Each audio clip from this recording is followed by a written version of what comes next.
दोस्तों, नमस्कार। स्वागत है आप सभी का YouTube channel know your nature में। मेरा नाम अमित है और आज हम लोग जो है कि टॉपिक पर डिस्कस करेंगे, जो कि आपका अ, यहाँ पे लिखा हुआ है weathering soil formation factors and process. ठीक है, ये fundamental of soil science course का सिलेबस है। तो इसका जो है कि पार्ट 2 में लेके आया हूँ। पार्ट 1 वीडियो मैंने शूट कर रखा है, डिस्क्रिप्शन में आपको लिंक मिल जाएगा। ठीक है, तो पार्ट 1 में हमने बताया था कि वेदरिंग क्या होती है, वेदरिंग के बारे में डिस्कस किया था। डिफरेंट एजेंट्स ऑफ वेदरिंग के बारे में डिस्कस किया था। ठीक है, जिसमें physical weathering, chemical weathering, biological weathering, ये सारी चीजें डिस्कस की जा चुकी थी। उसके बाद फिजिकल वेदरिंग का हम लोगों ने डिटेल में स्टडी किया था। ठीक है, पूरा डिटेल स्टडी हमने फिजिकल स्टडी का कर लिया था। आज हम लोग बात करेंगे केमिकल वेदरिंग के बारे में कि व्हाट इज केमिकल वेदरिंग। जैसा कि मैंने बताया था कि वेदरिंग का मतलब ये होता है disintegration and degradation of the rock. ठीक है, रॉक का टूटना, डिग्रेड होना और टूट करके डिकम्पोज होकर के सॉइल में कन्वर्ट हो जाना ही वेदरिंग कहलाती है। तो वेदरिंग में केमिकल वेदरिंग किस तरीके से होती है, केमिकली जो है कि केमिकली एक्टिव एक्टिंग सब्सटेंसेस से या केमिकल प्रोसेस के द्वारा वेदरिंग कैसे होती है, उसके बारे में डिस्कस करेंगे हम केमिकल वेदरिंग में। तो समझते हैं। Decomposition of rock and minerals by various chemical processes is called chemical weathering. ठीक है, रॉक और मिनरल्स रॉक और मिनरल्स का जो वेदरिंग होता है बहुत सारे केमिकल प्रोसेस के द्वारा, तो उससे जो वेदरिंग होती है उसको केमिकल वेदरिंग बोलते हैं। It is the most important process for soil formation. Soil formation के लिए केमिकल वेदरिंग काफी इंपॉर्टेंट प्रोसेस है। Chemical weathering take place mainly at the surface of rocks and minerals with disappearance of certain minerals, and the formation of secondary product, raw material. This is called chemical transformation. Chemical weathering जो है कि generally minerals और rock के जो है कि surface के ऊपर होता है। ठीक है, जिससे कि सेकेंडरी प्रोडक्ट निकलते हैं, रॉ मटेरियल निकलता है, और इसी प्रोसेस को केमिकल ट्रांसफॉर्मेशन बोलते हैं। फॉर एग्जाम्पल, फेल्डस्पार वाटर के साथ जब उसका रिएक्शन होता है, वाटर फेल्डस्पार के साथ जब रिएक्ट करता है, तो उससे जो है कि सेकेंडरी मिनरल के रूप में क्ले मिनरल्स और सॉल्युबल केटायन और एनायंस जो है कि वाटर सोल्यूशन में निकलते हैं। ठीक है, तो आगे बढ़ेंगे। Chemical process of weathering. तो केमिकल प्रोसेस ऑफ वेदरिंग में मैंने आपको बताया था कि कई प्रोसेस होते हैं केमिकल वेदरिंग के। केमिकल वेदरिंग वाला स्लाइड में खोल दे रहा हूँ, यहाँ पे ये देखिए।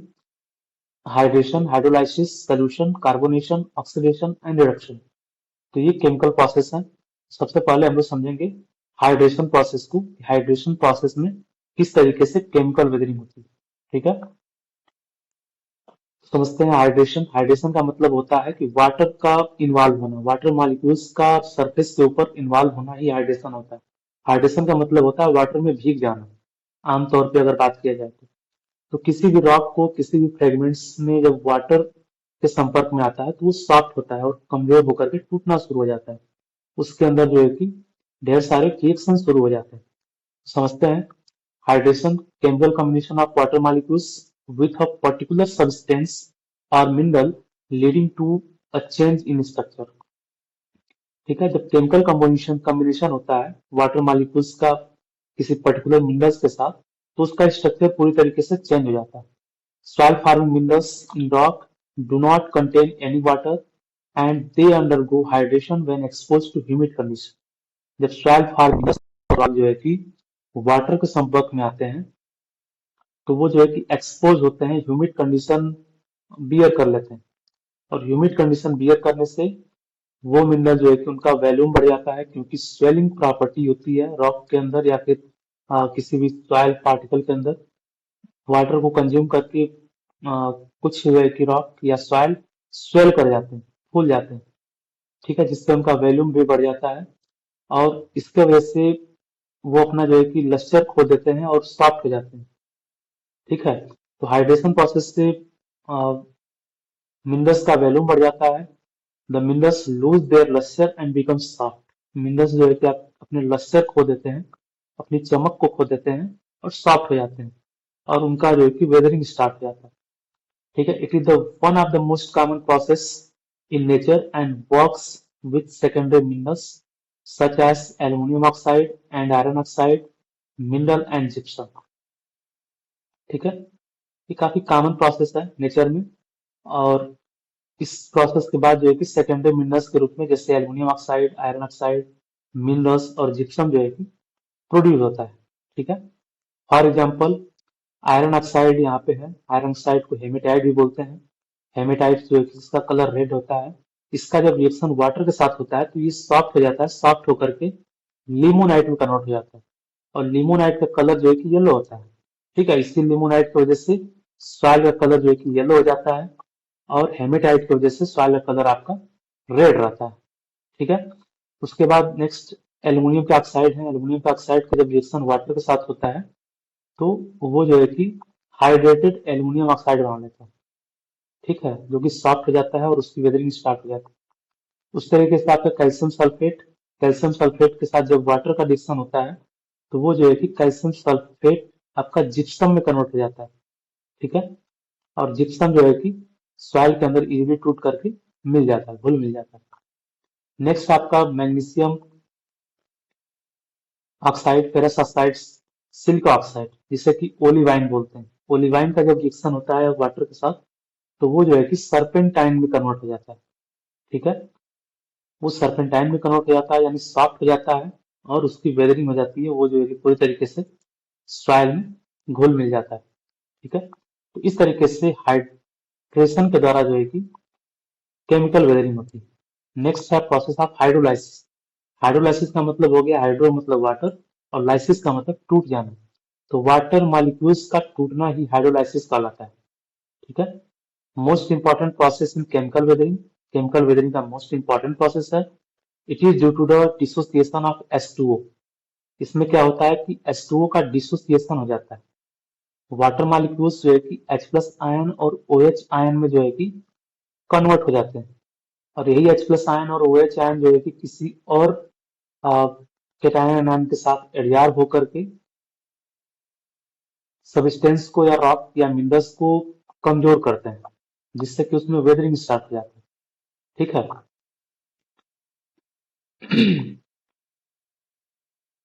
ठीक है, फॉर एग्जांपल देखिए आर्थोक्लेस। आर्थोक्लेस यानी कि KAlSi3O8 का वाटर के साथ जब रिएक्शन होता है तो वाटर H प्लस आयन और OH आयन में कन्वर्ट हो जाता है। H आयन जो है कि K की जगह ले लेता है, यहाँ पे K का जगह जो है कि H आयन ले लेता है। ठीक है, ये कन्वर्ट हो जाता है एसिड सिल्ट क्ले में, और के जो है कि OH आयन के साथ कन्वर्ट होकर के मिल करके KOH बना लेता है। ठीक है, दो अलग अलग कंपाउंड बन जाते हैं और वेदरिंग आपकी स्टार्ट हो जाती है। इस तरीके से देखिए, फिर again acid acid silt clay का रिकॉम्बिनेशन होता है वाटर के साथ, अगेन रिएक्शन होता है, तो उसके बाद जो है कि हाइड्रेटेड एल्यूमिनियम ऑक्साइड बन जाता है और साथ ही साथ सिलिसिक एसिड बनती है। तो आर्थोक्लेज आपका पूरी तरीके से टूट जाता है, टूट करके बिखर जाता है due to process of hydrolysis. ठीक है, सोल्यूशन। नेक्स्ट प्रोसेस है सोल्यूशन। सोल्यूशन प्रोसेस में क्या होता है कि कुछ ऐसे रॉक और मिनरल होते हैं जो वाटर के संपर्क में आकर के गल जाते हैं। ठीक है, वाटर के संपर्क में आकर के गल जाते हैं। जैसे उनमें अगर NaCl होता है, NaCl यानी कि नमक, अगर NaCl होता है वो वाटर के संपर्क में आता है तो नमक जो है कि घुल जाता है, घुल करके वाटर में मिल जाता है, और वाटर में मिलने की वजह से नमक अगर वाटर में मिल गया तो बाकी के रॉक आपके कमजोर पड़ जाते हैं और उनकी भी वेदरिंग आराम से हो जाती है। ठीक है, अगर कोई रॉक है और उसके अंदर NaCl है, सोडियम क्लोराइड है, तो सोडियम क्लोराइड अगर वो वाटर के संपर्क में आता है तो सोल्यूशन बन करके बाहर निकल जाता है, और रॉक आपका जो है कि खोखला हो जाता है, कमजोर हो जाता है, और उसकी वेदरिंग पूरी तरीके से हो जाती है। ठीक है, तो some substance present in the rock are directly soluble in water. The soluble substances are removed by the continuous action of water, and the rock no longer remains solid and form holes. ठीक है, वो solid नहीं रह जाता है, उसके अंदर whole बन जाते हैं, रेल्स बन जाते हैं, या उसके ऊपर रफ सरफेस बन जाता है। उसके बाद वो अल्टीमेटली जो है कि पीसेस में कन्वर्ट हो जाता है और डिकम्पोज हो जाता है। ठीक है, तो ये प्रोसेस इस तरीके से होता है। जो सॉइल वाटर में घुलने वाले सब्सटेंस होते हैं वो वाटर में घुल जाते हैं और रॉक आपका पूरी तरीके से कमजोर हो जाता है। नेक्स्ट प्रोसेस है carbonation. Carbonation is the process of carbonation वो प्रोसेस होता है जिसमें कि कार्बन डाइऑक्साइड वाटर के साथ रिएक्ट करके कार्बोनिक एसिड बना लेता है। ठीक है, जब कार्बन डाइऑक्साइड वाटर के साथ रिएक्ट करता है और वो बना लेता है कार्बोनिक एसिड। कार्बोनिक एसिड आपका जो है कि अटैकिंग नेचर का होता है। ठीक है, कार्बोनिक एसिड एसिड एक तो एसिड है और दूसरा जो है कि अटैकिंग एसिड होता है। ये जो है कि कार्बोनेट कैल्शियम के बाइकार्बोनेट के ऊपर अटैक करता है, यानी उनसे बहुत ही फास्ट रिएक्ट करता है। रिएक्ट करके उनको जो है कि वाटर सोल्यूशन में ले आता है। ठीक है, जिससे कि रॉक आपका टूटना शुरू हो जाता है, रॉक के अंदर वेदरिंग स्टार्ट हो जाती है। तो आइए समझते हैं। This carbonic acid attack many rocks and minerals and bring them into solution. ये कार्बोनिक एसिड रॉक और मिनरल को सॉल्यूशन में ले आते हैं। The carbonated water has an etching effect upon some rock. और ये जो कार्बोनेटेड वाटर होते हैं वो जो है कि रॉक के ऊपर इचिंग इफेक्ट काज करते हैं। बाकी के रॉक भी उससे कमजोर होते हैं। ठीक है, जैसे लाइमस्टोन के ऊपर इचिंग इफेक्ट होता है, लाइमस्टोन भी आपका गलना टूटना शुरू हो जाता है। फॉर एग्जाम्पल देखिए यहाँ पे रिएक्शन कैल्शियम कार्बोनेट के साथ जब कार्बोनिक एसिड का रिएक्शन होता है तो कैल्शियम के बाइकार्बोनेट बनते हैं और कैल्शियम का बाइकार्बोनेट हाईली सॉल्युबल होता है वाटर के अंदर। ठीक है, नेक्स्ट प्रोसेस है process of oxidation. Oxidation process का मतलब होता है एडिशन ऑफ ऑक्सीजन। ऑक्सीजन का ऐड हो जाना ही ऑक्सीडेशन कहलाता है। ठीक है, the process of oxidation and combination of oxygen to minerals. ठीक है, process of addition and combination of oxygen to mineral. तो इसमें क्या होता है कि ऑक्सीजन का एडिशन हो जाता है, ऑक्सीजन मॉलिक्यूल्स जो है कि मिनरल्स के साथ ऐड हो जाते हैं। तो जब भी कोई मिनरल्स अपने रूप में होता है और उसके ऊपर कोई और आकर के ऐड हो जाता है तो उसका रिएक्शन, उसका जो है कि जो कॉम्बिनेशन है वो बिगड़ जाता है। ठीक है, तो इस तरीके से मिनरल्स के अंदर वेदरिंग स्टार्ट हो जाती है।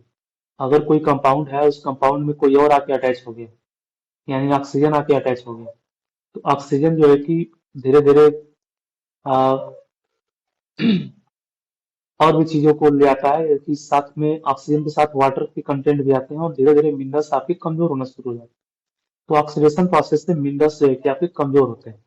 ठीक है, ऑक्सीडेशन प्रोसेस से वाटर मॉलिक्यूल्स भी आते हैं ऑक्सीडेशन में और मिनरल्स कमजोर होना शुरू हो जाता है। The absorption is usually from O2 dissolved in soil water and this present in atmosphere। ठीक है, उस एब्जॉर्प्शन से जो है कि जनरली O2 क्या हो जाता है, डिजॉल्व हो जाता है सॉइल वाटर में, जो कि एटमॉस्फेयर में प्रेजेंट होता है। ठीक है, the oxidation is more active in the presence of moisture and result in hydrated oxide. ठीक है, ऑक्सीडेशन प्रोसेस ज्यादा एक्टिव तब होता है जब मॉइस्चर के प्रेजेंट में होता है, यानी ऑक्सीडेशन प्रोसेस हो रहा है इसका मतलब कि मॉइस्चर है सॉइल के अंदर या फिर रॉक के अंदर। तो उससे क्या होता है कि आयरन और मैग्नीशियम जो ऑक्साइड फॉर्म में होते हैं वो हाइड्रोक्साइड में कन्वर्ट हो जाते हैं। जैसे फॉर एग्जांपल देखिए फेरस ऑक्साइड, इसका जो है कि O2 का इसमें एडिशन हो जाता है, ऑक्सीजन का एडिशन हो जाता है तो फेरिक ऑक्साइड में कन्वर्ट हो जाता है। अगेन फेरिक ऑक्साइड जो है कि में ऑक्सीडेशन होता है तो वो मैग्नेटाइट में कन्वर्ट होता है और मैग्नेटाइट में अगेन ऑक्सीडेशन होता है तो वो कन्वर्ट हो जाता है हेमेटाइट में। हेमेटाइट का कलर कैसा होता है, रेड होता है। और अगेन हेमेटाइट में जब ऑक्सीडेशन होता है H2O के द्वारा, वाटर के द्वारा, तो वो जो है कन्वर्ट हो जाता है लिमोनेट में।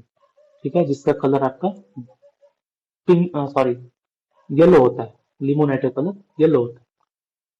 ठीक है, और ये प्रोसेस ऑफ ऑक्सीडेशन की वजह से होता है। तो ऑक्सीडेशन से भी सॉइल का जो है कि सॉरी रॉक की वेदरिंग होती है। नेक्स्ट प्रोसेस है रिडक्शन। रिडक्शन जो है कि ऑक्सीडेशन का जस्ट रिवर्स प्रोसेस है। ऑक्सीडेशन में ऑक्सीजन का एडिशन हो जाता है और रिडक्शन में ऑक्सीजन का लॉस हो जाता है। ठीक है, तो इससे जो है कि सॉइल का कलर भी चेंज हो जाता है।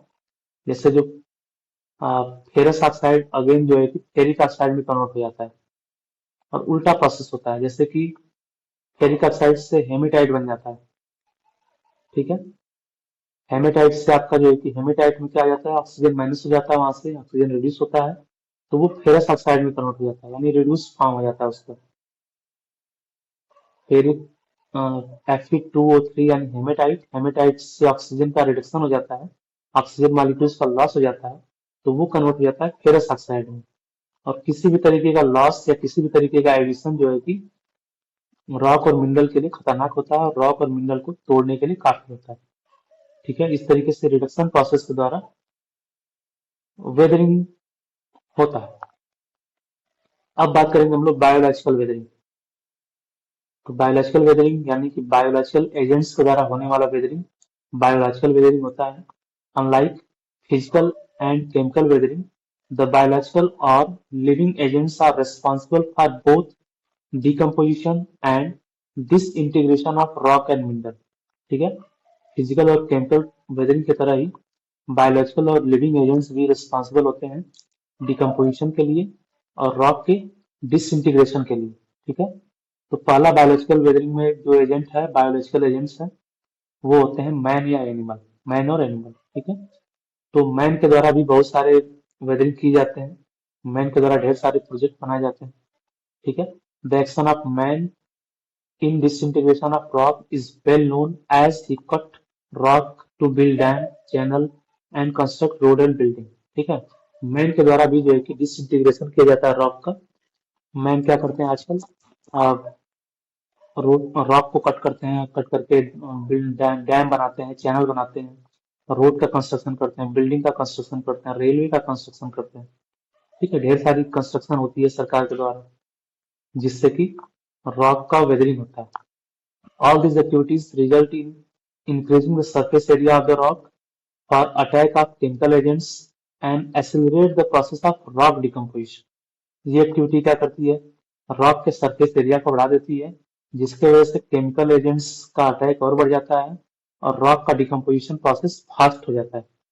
ठीक है, उसके अलावा लार्ज नंबर में एनिमल, बर्ड, इंसेक्ट, वार्म और भी बहुत सारे माइक्रोबियल एजेंट्स जो है कि घर बना करके पहाड़ों के अंदर रहते हैं और उनका डे बाय डे डिग्रेडेशन करते रहते हैं, उनको तोड़ते रहते हैं, उनमें घर बना के रहते हैं और उनके अंदर हवा का या फिर वाटर का प्रवाह हो पाता है, जिससे कि एयर और वाटर से क्रैक्स बनते हैं। क्रैक बनने के बाद जो है कि रॉक का डिग्रेडेशन या डिसइंटीग्रेशन स्टार्ट हो जाता है।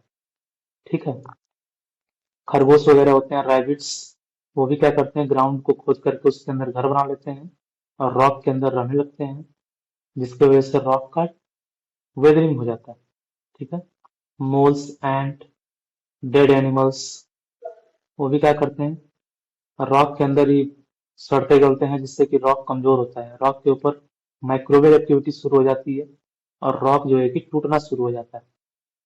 ठीक है, the earthworm pass the soil through the alimentary canal and thus brings about physical and chemical changes in soil material।